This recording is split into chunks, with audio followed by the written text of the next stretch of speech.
تازہ ترین ویڈیوز کے لیے چینل کو سبسکرائب کر کے بیل آئیکن اور آل نوٹیفیکیشن پر کلک کریں تاکہ آپ کو ملے ہر اپڈیٹ سب سے پہلے۔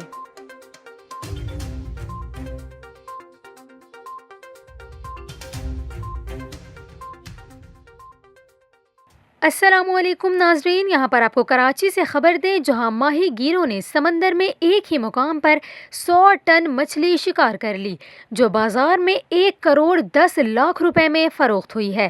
ترجمان WWF کے مطابق ہفتے کی شام ماہی گیر سمندر میں مچھلی کا شکار کر رہے تھے۔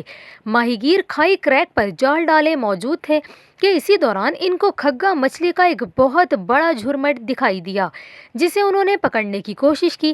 مچھلی کا غول چونکہ بہت بڑا تھا، اسی وجہ سے دیگر ماہی گیروں کو بھی مدد کے لیے بلایا گیا، جس کے بعد کھگا مچھلی کے جھرمٹ سے ماہی گیروں نے 100 ٹن مچھلی شکار کی جو کہ کراچی فش ہاربر پر 1,10,00,000 روپے میں فروخت کی گئی۔ آپ کو یہاں یہ بھی بتائیں کہ گزشتہ 15 سال کے دوران کھگا مچھلی کے جھرمٹ میں انتہائی کمی واقع ہوئی ہے۔ کھگا مچھلی کی افزائش میں کمی ماہی گیروں کی جانب سے اس کا بے دریغ شکار ہے، تاہم آخری بار اس قسم کا غول سن 2017 میں جمع ہوا تھا۔